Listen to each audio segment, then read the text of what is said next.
background is in architecture. Since I was really young, I knew I wanted to be an architect. But what happened is when I was in architecture school, I'm from Greece. And so we are surrounded everywhere in Greece, you know, with so many temples. I was looking at all these structures when I was in architecture school, and I had these like many questions, and I felt very unfulfilled in architecture school in terms of, for example, how does a building and its geometry affect our well-being, our psychology, different parameters? And then looking at all the temples, I had all these questions about why the ancients picked this specific location and not another one. And also precision-wise and form-wise. And there were so many questions. And then slowly I started doing different trainings that had to do with, for example, what we call geobiology. I ended up doing a PhD because the answers I was finding from the experts of that time, they were good, but they were not fulfilling for me. There were missing pieces of that puzzle. So I was like, you know, I'll just do more research. And then the right person appeared to me at the right time, a professor of geophysics in Greece, super open-minded, who was just going to pension in 1 week. And he said, I've been wanting all my life to have a candidate PhD under me to do this research on ancient temples. If you want to do that with me, you just have a few days to apply, because after that I won't be available. So I didn't even have time to think. It was just like kind of guided. And at the same time, I was going through a difficult situation with my health, where I had just moved to a new apartment, a freshly built apartment. And I started getting sick within a year. I was really sick. So I needed answers. I needed answers for the temples, for location, for buildings and our health. And that's how the whole like path really opened for me at that time. Right. And you said you were raised in Greece, right?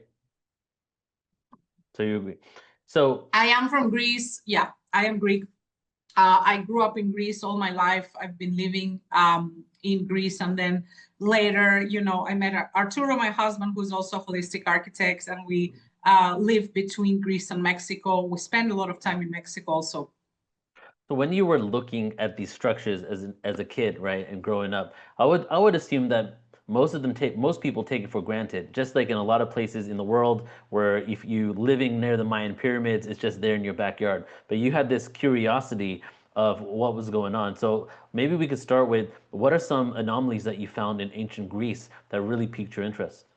Yeah, I want to share an experience that is, you know, super dear to my heart. And I can say that this experience happened at a time that I hadn't had any spiritual awakening yet. I didn't know anything about, you know, sacred geometry or location of temples. I didn't have any intellectual information about it. So I was not predisposed, right? So when I was 18, I was in first year of architecture, and the professor of architecture history at our university was and is still at this time the general supervisor of the restoration of the Parthenon in the Acropolis. So when we were in our first year in architecture, 300 of us, he said, I will take you on a day trip in Acropolis, which of course I have been several times. But what I didn't know at that time is because he was the supervisor of the restoration, he allowed us, everyone, to go inside the Parthenon, which is not, it has never been allowed, right? You cannot enter inside the temple space. And so I remember at the time, I went through the few steps that there are all around to enter the main temple, completely unaware, you know, just having a fun time of a day trip. And I will never forget, this experience is just imprinted in my memory and in my like heart, literally. The moment I step inside, you know, the perimeter of columns after the few steps, I literally felt that I had entered another world or another dimension, or just something shifted completely. And I remember I just looked back and I was like, well, a few steps back before the steps, you know, like the little staircase, it was just normal. And then I walked in, I was just turning 360 degrees around myself, and I was feeling like, whoa, something is happening. So I don't have experience with, you know, at that time, psychedelics or anything, but I felt like I was in a trip or something. And I was very shocked, I have to tell you, Neil. I didn't have any background in these experiences. I didn't have anyone to ask, but I do know that this was something that initiated this opening to me with a connection to the temples. And of course, the Parthenon sits in a very special anomaly, the location. I've done whole loads of research about the specific material they use and the geometry and the archaeoastronomical aspects, and that eventually was the spark that led me to create, to do the Power of Sacred Location book. And from there, I have the course, The Sacred Science of Ancient Temples, which is no longer in the Resonance Academy, but we have it on our own website.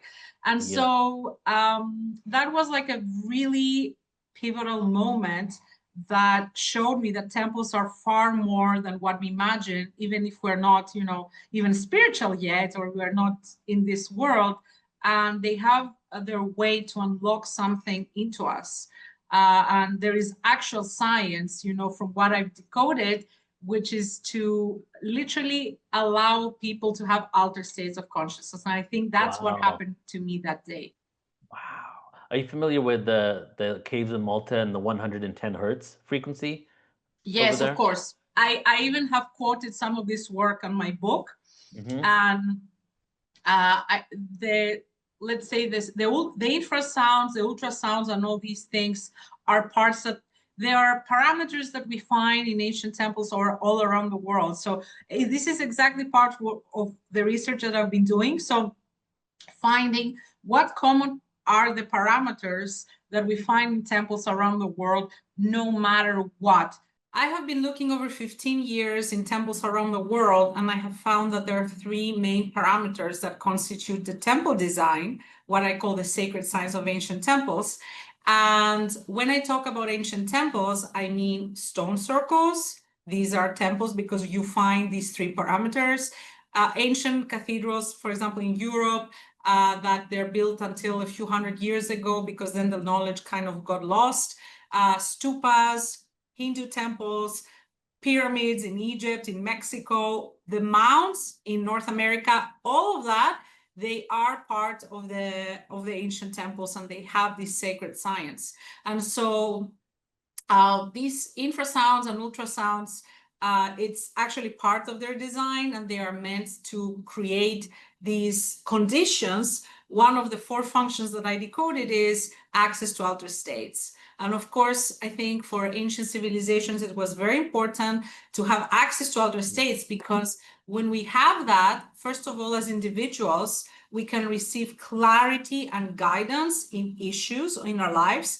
I don't think there is anyone in the planet or in the history's planet that ever had an issue to solve, or they needed an answer to a question. We all need guidance in things. And also, of course, if there was like an elder or a leader at that time, that usually it was the wise man in older times, they needed to, take bigger decisions for their people. So of course they needed access to the outer states, and from there they could really get the clarity on, what direction they were meant to take. So because you just shared that there's a science that we see across the world at different ancient civilizations.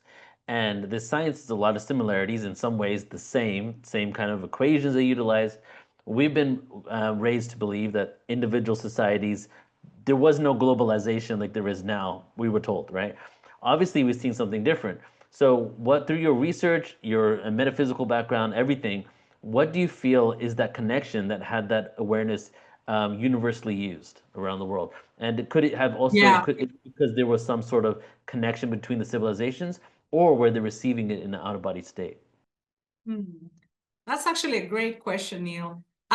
First of all, I personally see so many similarities, and of course, one of the similarities we see are these 3 main parameters that I've decoded personally. This is my point of view on the subject. So the location has to be on a place of what we call a geophysical anomaly. In simple terms, it's a happening place where, the magnetic field or the different Earth's fields are actually significantly lower or higher. So there is happening something.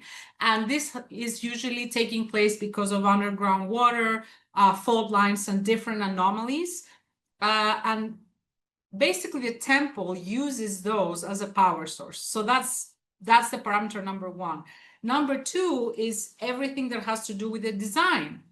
So all temples around the world have sacred geometry. They have specific materials that they use. Most of them, they don't use the local material, that would be the easiest. Just excavate there, use the local stone and build whatever you're meant to build.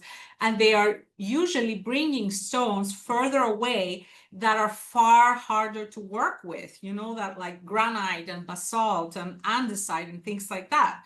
That would not make sense unless they are looking for specific electromagnetic parameters. And that is what I also found out, that usually they use stones that are high in magnetite, high in quartz. They are very conductive stones because they were looking to amplify the field that they were taking from the location, the Earth's field, right? And of course, we have specific sacred dimensions all around the world that are actually linked with unified physics. That's a really big story to explain, in a short interview, but it's absolutely linked. And then the third parameter is all about the astronomical and celestial alignments. And we find that healing temples all around the world. When I mean celestial events, it can be solstices and equinoxes, which are actually magnetic portals. They are electromagnetic events. So when you tune on that portal at the temple, the whole electromagnetic field gets even further activated, so amplified. So it's a very powerful time to be in temples, actually. That's why we usually do activations and pilgrimages at that time, because it's like really, really powerful. And also there can be alignments, with different constellations. We have Orion, we have Sirius, we have so many others. And so there was, this Earth-sky connection. So to begin with, I see that, and I see that in temples around the world, these three main parameters. And then I think all the similarities we see, for example, in megalithic structures, that it's still a huge question mark, in terms of how they were quarried, how they were moved, how they were, precision cut, and we have mortarless design. And I can say with confidence as an architect, we cannot replicate that today with all our 3D printing and any other technique we have. We still don't know how they did it. We have theories, of course, which is something both me and Arturo are exploring a lot from the architecture point of view. But personally, I think there was a global, worldwide advanced civilization that spread in different corners of the world. And that's why we find so many similarities. And we find similarities in terms of materials. As I said, basalt and granite and andesite are ones that we see a lot as a common material. We see huge megalithic stones in places around the world with huge question marks on how they were moved. We see symbols, specific symbols that are also universal. And personally, I think that if there was no communication or connection between these civilizations whatsoever, I think it would be impossible to have that level of like similar designs or similar construction wise, and the three main properties that I mentioned just by coincidence, like as the Darwin theorists would say, just civilization evolved at the same time and discovered the same things.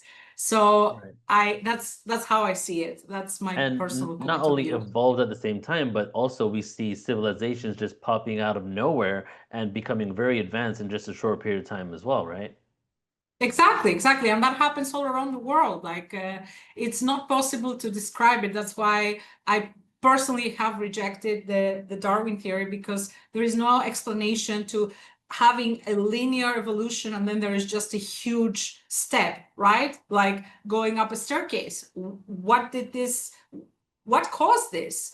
And it's very probable that it was some other kind of intervention, because there is even cell biology peer-reviewed papers showing, that our DNA has been modified. We are literally GMO.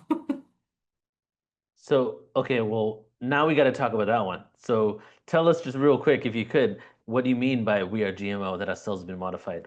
Who modified our cells? Yeah, well, that's a peer-reviewed paper, and it was published, I think, like 10 years ago, and they reference that chromosome number 2 has been cut and pasted, and they say that the possibilities for that to be done naturally is the same as exploding the car, and then all the pieces fall back into the perfect place, and then the car can be fully functional. So they don't say who did it, they don't mention people or beings or anything, they just said that's the conclusion. So the conclusion is it's artificial. And that paper is not first thing in the news, you know, you never hear it unless you dig and dig forever. And yes, we're GMO'd. Right. That happened 200,000 years ago, by the way. Yeah, yeah, which goes in alignment with the Anunnaki story, right?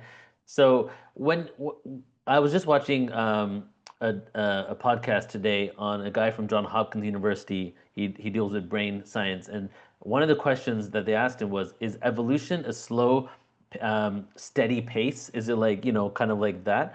And what he said was, we used to think evolution was slow, but now they have another name for something else where they're realizing there's quantum leaps in evolution, that things drastically shift in just a short period of time, right? And there's no real answer for that because for so long everybody thought that everything just happened slowly but surely, and now we're seeing that there are outside influences, not just humans, but even other animals and even plants on Earth. Yeah. Wow. I mean, of course, we still don't know the whole story. And as I like to say, we're a species with amnesia, Neil. Like the same way I think nature is like life and the universe is fractal. Everything that we see in a bigger scale, we see in a smaller scale. So I feel the same way we come in this incarnation and we have amnesia of our previous lives. I think as a species, we have amnesia of all the previous civilizations and cycles because our incarnation is one cycle, right? And then the same way civilization has life cycles of rise and fall. And we see that described either in science with the precession of the equinoxes, as well with the yugas. And we find that information actually across all civilizations in the ancient times. The ancient Greek talk about the different, like the gold, the silver, the bronze, and all that. The Mayans talk about it, and actually all ancient civilizations talk about different rise and fall of cultures. Right. And so we are a species with amnesia, and I think it's crucial. That's why I think your work is so important so many years.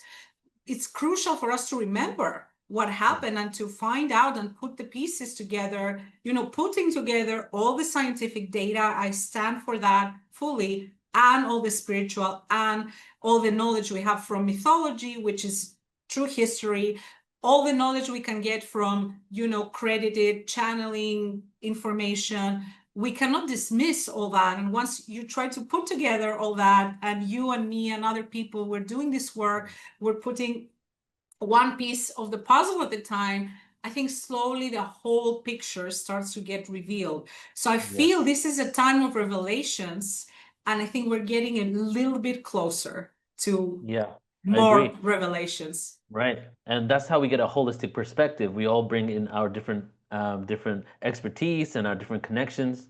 There's there's a lot that you shared in different ways that I want to go here, but let's start with just this one. Because you shared about there was possibly a worldwide civilization, and they shared information with maybe the descendants of them, and this is probably the Atlantis story, right? And we hear about this individual called Thoth that we see in ancient Egypt. So maybe you can speak for a moment about who you think Thoth was and his connection, and was he the individual that went around? Because we even see Teotihuacan, this story of this giant that came from the ocean and helped them build this structure, right? And we don't even know who built Teotihuacan. The Aztecs found it later. We don't. Right. So yeah, who's Thoth? Well, that's a very dear question. It's actually an entity that I feel a great connection, and I've been studying so much. And I feel like Hermetic philosophy and Hermeticism is like an incredible path to also, personal evolution. So personally, I think Thoth is a very ancient being. From the emerald tablets, we know that he says that he ruled Egypt. He was from Atlantis, and he ruled Egypt from 50,000 to 36,000 BC. And he said after that, he left and he went back to Atlantis. And from all the things that I'm trying to put together, my feeling is that he was a human, like a normal human being of that time. He was not an ascended being already. And then he worked on himself with, guidance and mentors that he had that were extremely advanced. And he talks about star races that came to planet Earth, and they taught him and they helped him to break free from the cycles of reincarnation. So he's an eternal being in terms of he can have several incarnations, but he just rejuvenates the same body, or he can change his form, but he doesn't need to leave and come back and have the amnesia and all these things. That's what he shares. So I think he has come to us in different forms. I think there was an Atlantean form. I think there was the form appearing in Egypt as Thoth. Also he gave, let's say, the alphabet. He gave geometry. He gave the way to design temples. So he's credited with all that. And then we find the same person as Hermes in Greece as kind of a younger god. Usually he appears with a younger body and face, which for me makes me think that it was a new version of him again. So he got rejuvenated. He talks about going to the halls of Amenti, and there he can rejuvenate with the flower of life, or flower of light, as he calls it, that is deep inside the earth. And that's where the 32 beings of light rule. That's what he mentions. And he says for the people that are ready, he can show us the way to Amenti. And he says that he did that, and everybody like us can walk this path. And I think that's where Hermes Trismegistus comes to us as that form. And then he reminds again civilization of geometry, of alchemy, of the alphabets, of mysticism, of all these techniques to help each and every one of us evolve and, get in the enlightened version of ourselves. Right. So yeah, that's kind of the synthesis beautiful. I think Thank I you. could share. No, it's great. And you said something that was important there. You said that, I think you said he ruled Egypt from 50,000 to 36,000 BC. And now when we speak about the fall of Atlantis, a lot of people speak about the fall of Atlantis and the rise of Egypt as if Egypt were the descendants of the Atlanteans. But you made a point there that chances are they coexisted. So what are your thoughts on, was Egypt a part of Atlantis, or was it maybe a separate civilization that coexisted and maybe had relationship with Atlantis? Yeah, great question. Well, if we take as a base what Edgar Cayce says, Atlantis suffered 3 major destructions. And actually one of them was in 50,000 BC. He says the first one was at 50,000 BC, which it's incredible how it coincides with the date of the Emerald Tablets. And then he says the second one was around 28,000 BC. And then the last one was around 9,600 BC, which we know was the end of the Younger Dryas. And this is like a date that we have scientifically backed up. And so what I think happened is when the first destruction happened, the Atlanteans, the ones that were according, following the law of the one, as Casey says, they realized that most probably their civilization can completely get destroyed because there was this fight in between the children of the law of one and the sons of Belial or Baal. It's the same thing. And so these were the people that were after power and more power and more power and egocentric, based on wanting more for themselves, which is what actually destroyed Atlantis. So I think they wanted to make sure that there is a deposit of their civilization because they had foreseen what was going to happen eventually. And they wanted to create a cocooned cradle where they can leave their civilization in a place that will be protected from floods, from cataclysms and all that, and will continue what they had already. So I think Thoth went in Egypt in 50,000 BC. And he says when he arrived there, he just found barbarians. He said the Egyptians were like the same as animals. And he said most of the people around the world, that's what Plato tells us in the Timaeus of Critias, that people were no better than sheep at that time. And then these higher men, as he calls them, came, he doesn't say from where or if they were from somewhere else, talking about the Olympian gods, and they taught men and they helped them evolve. And he says they placed something in their head, in their brain, to help them be like an advanced being. So there are many, correlations that we can make there. And I think, yes, there was a time that Atlantis was there and Egypt was already a high civilization because of the kind of migration. So this is being written in several places, but also in an emerald tablets, that there was migration of Atlanteans to Egypt. And so I think that happened thousands and thousands of years before the final destruction. And I think that was a pocket that was left there. And from there, grew out the civilization that we know today as Egypt, that I think it has several different phases. And of course, no, it's not just dynastic Egypt. So it's far, far, far more than that. Yes, yes. It's interesting that they chose a place that their wisdom could be safe, because obviously now there's discoveries that there's something underneath the pyramids in the Giza Plateau. There's other discoveries, halls of Amenti under the Sphinx even. There could be a whole entire civilization under the sand, right? Plus, it's in a desert where the sand is constantly blowing. There's all types of anomalies and things that are hidden, including in the Sahara Desert, which technically is an extension of Egypt. It just keeps going down on North Africa. So it makes sense that they would choose that place, because if there was an ice age, that area was the best place to kind of like store all the information. And when there was the Great Flood, we have evidence of the water coming in from Morocco, but we don't see the water going all the way to Egypt. So, and since I know you work with Robert Schoch with geological studies, do you have anything to add to that? Honestly, when the SAR studies came out, most part of me, I was not even surprised. I mean, I know these things are there. Several studies have confirmed in the past, apart from Edgar Cayce, talking clearly about, chambers and the halls of record below the Sphinx. But, Robert Schoch did a seismic study, and there are several others that did, and they have confirmed underground chambers. But also, like, inside of me, reading all the texts of Thoth, Egyptian texts, the Book of the Dead, they talk about the halls of Amenti.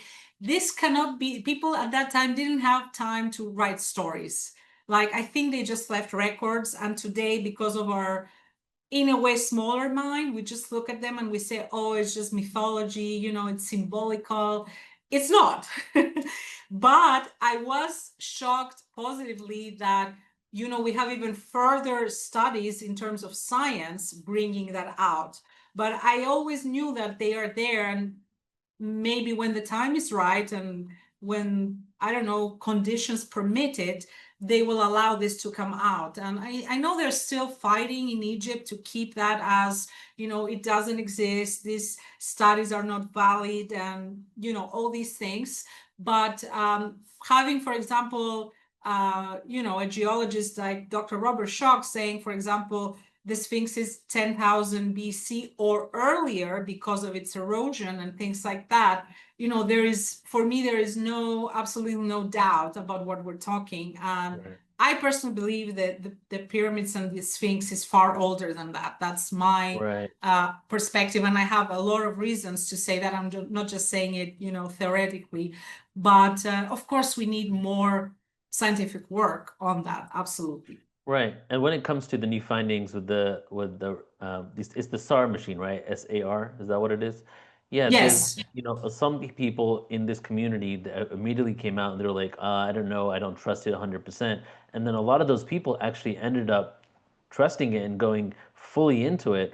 Like Praveen, for example, from India, and Hugh Newman, they were, because even though they're into this alternative world, it's not like they just accept everything because they just want to believe it all. They were like, wait a second, are you sure? And then they looked more into it, and more discoveries are coming out that are connecting the dots for people. And it seems like for me, a lot of credible people are going into the fact that whether it looks exactly how they're giving us those scans or not, the fact is there is something underneath it, and it literally is only the tip of the iceberg, quite like literally, right? It's only the tip of the iceberg that we're seeing.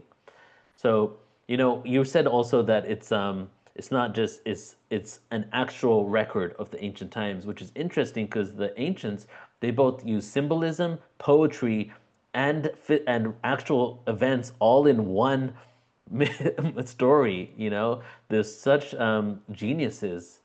So my question now is that when I see a lot of people that are trying to debunk the information, the awareness that we're doing, right? I watch a lot. Half the stuff I watch are the debunkers, just to see if they have any validity to what they're saying. Most of the time, it's gaslighting. To be quite honest, and they like an archaeologist. Archaeologist is not an architect. They're not an astronomist. They're not an anthropologist. They're not a geologist. But just because they're digging things up, we give them credit to the people in the world, give them credit as they are the final say on this information, even though they don't have these other disciplines within their wheelhouse, right? That they're not too sure about it. So I would love for you now to take a moment here and kind of, if you could demystify Atlantis a bit, and if someone was to say, what would you say to the non-believers?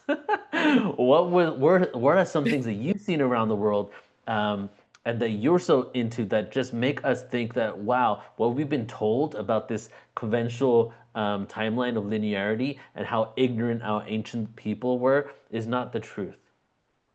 Yeah.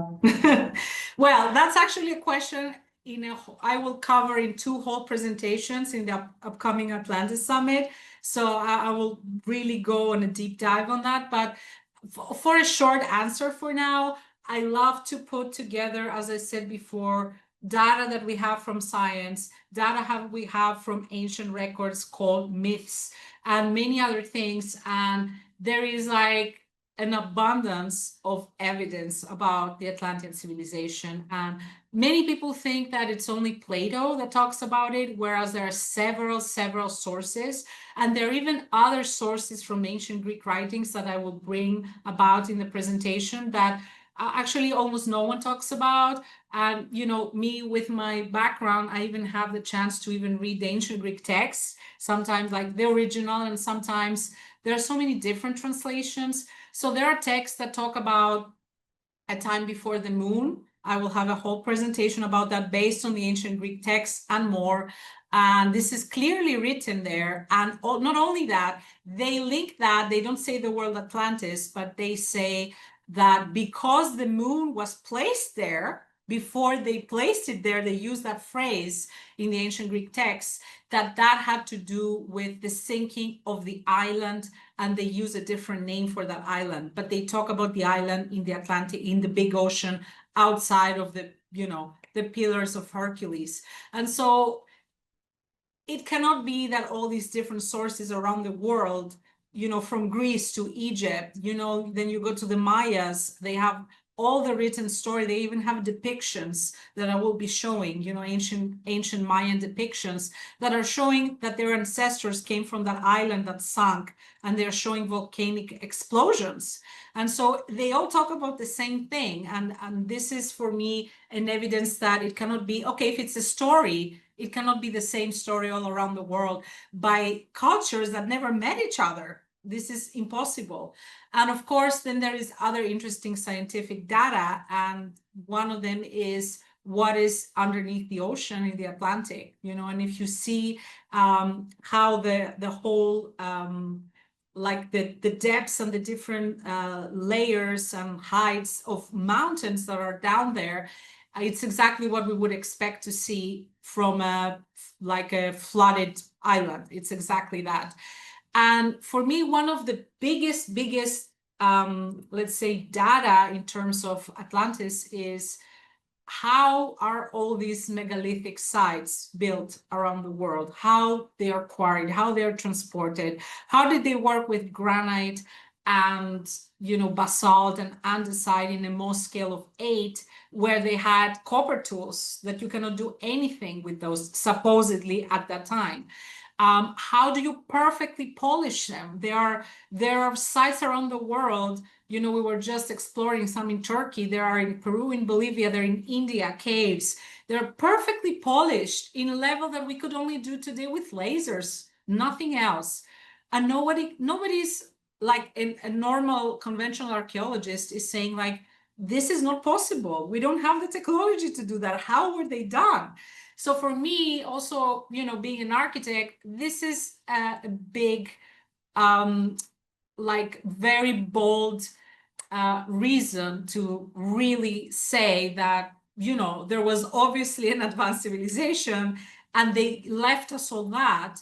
And I think one of the reasons is that they knew that civilization comes in cycles and there is rise and fall. So they wanted to make sure that the next cycle, will start to wake up at some point and say, okay, maybe we're not the most advanced civilization that has ever been here because look at these structures. Right.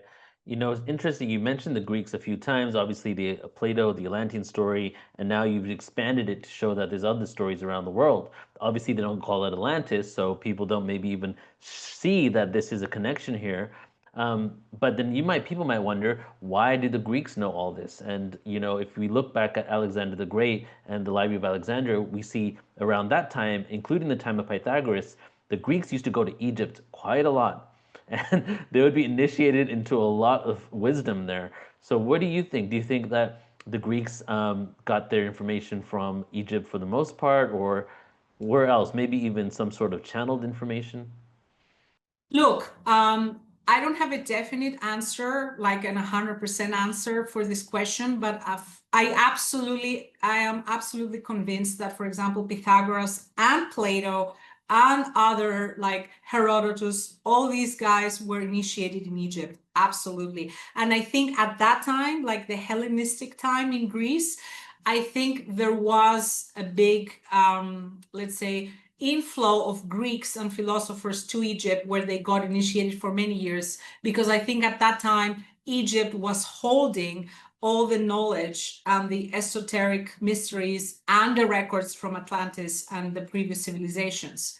But if you read Plato's text about, for example, pre-cataclysmic Athens, he says to Solon that whatever you're living right now, and Solon is 600 BC, right? He said, and it's supposed to be like a golden age in Athens. He says, whatever you think you have right now in Athens, you are like children, he tells him, because your ancestors, the ones that were at the time of Atlantis, the pre-cataclysmic Athens, he says, they were divine. The Athenians were in an extremely advanced level. And he talks about this pre-cataclysmic Athens. He talks about the enormous abundance of food that they had from their land without almost doing anything.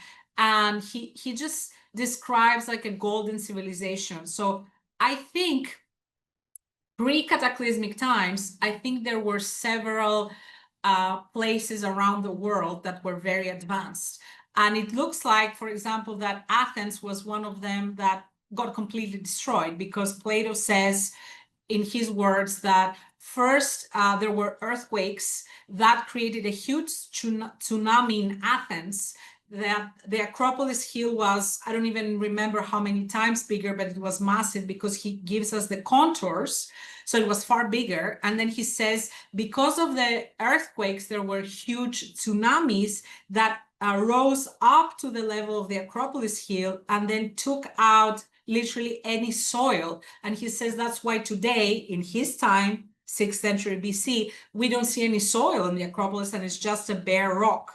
And so imagine the level of destruction that happened, that obviously didn't leave any records. And I think that's why Egypt was able to keep that, because it was everything very protected and also stored underground and inside the pyramids or under the pyramids. And I think that was at that time the main beacon of light around the world, and that's why the Greeks were going to Egypt to remember who they were. Right. And that's what Yes. the priest of Sai says, you know, you need to remember your ancestors. You have forgotten who they were.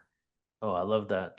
So you shared a lot of information on the different things that kind of show, that show that there was a worldwide civilization that from multiple disciplines, architecture, harmonics, genetic, what is it, magnetic anomalies on Earth, right? And the fact that they knew where these places were and they built structures there. And so, out of all of your research, what do you think doesn't get enough attention or research from the world, the mainstream? And it could be any of the information that you've come across, or maybe even a place in the world that isn't explored enough that maybe has a lot of mysteries to reveal to humanity. Mm. Okay, that's a really good question. I don't know where to take it from, but Top 10.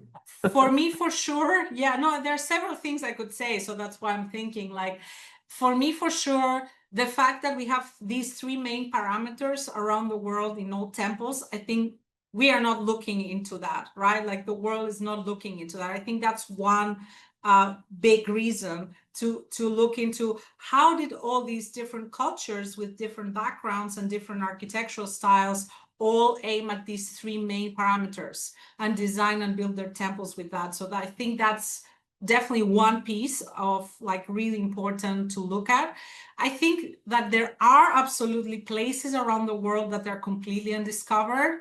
So I think, for example, doing, GPR, ground penetrating radar, and other studies across the Sahara Desert is an absolutely a place that we're going to find tons and tons of structures. I'm just very convinced about that. And literally recently, we have evidence of Hawara, where we have all the description of Herodotus, who says who went there, and he says it's a far more marvelous structure than the pyramids themselves. And it's like 1,000 rooms and carvings and everything, like an underground labyrinth. And now they're just finding, scientific proof of that. So I think all the area of Sahara there just holds so many, underground mysteries. And the same, I think, is for, in the ocean. I think we haven't barely touched anything there. And we haven't done any research. And when something is found, they just stop the research, which is very curious. And then I think the Amazon is also another place that holds so many secrets. And we know that in pre-cataclysmic time, it was not a jungle. So it had a very different, structure there. And we do know that, by the way, from scientific data. Now, I'm not talking about myths. And I think there are tons of hidden structures that hold a lot of pieces to the whole story. So I think these are definitely places that we need to look into more. And also, I will mention two more places. I think Greece has structures that nobody's looking at. I did a retreat with Nassim Haramein last year, 2 weeks, and we explored all the megalithic structures of Greece. Nobody knows about that. No, most people know Peru and Egypt and things like that, but it's mind-blowing to see these things even in Greece. And then recently we were in Turkey with Matt Lacroix, who has been looking into some incredible structures in Turkey. And, we were doing work there for a documentary. And I think there are structures there that are extremely interesting. And again, made of basalt, andesite, hard stones, perfect precision, mortarless design. And it's just a very curious place, that is around Lake Van with several structures. And I think that's another place we should be doing more research in. And it's very, very interesting. Yeah, that's a beautiful list of places to explore. And I know a lot of people listen to interviews like this and podcasts and documentaries, and then they get inspired to be the researchers themselves, right? That's how I Yeah. got into it all. So if anybody's out there who's tuning in, especially if you're about to go to school, then you want to look for something that can really support this, do the research. I'm a huge advocate for something being in the Sahara as well. And I'm so much so that I want to do a conference eventually within the next year or two called the Sahara Conference, where it's just going to be everything from ancient stories to mythology to discoveries. And I'm going to wait a couple of years because who knows what we're going to find, you know? And, you know, are you familiar with the connection between the Sahara and the Amazon as well? That basically this is the connection. If you look at satellite imagery, there's this huge cloud over the Atlantic Ocean, and it's the sand and the spores of the Sahara constantly going from the Sahara, landing in the Amazon. And that this is all mainstream information. Okay. The Amazon jungle is actually flourishing on the level it is right now because of the spores coming from the Sahara that's constantly giving it organic material to regenerate. Wow. It's so interesting, especially because the Sahara in that area in Africa used to be connected to the biggest jungle and forest in the world, and now the Amazon has become the largest forest, and the Sahara is supporting it in growing even bigger. Wow, Yeah, that's fascinating. interesting, No, huh? I've never heard of that. Very Yeah, yeah. interesting. So interesting. There's so many different things that we're going to explore, and it's just interesting to piece the dots together. What a great story it is, right? Coming up and Amazing. unfolding pieces of our history.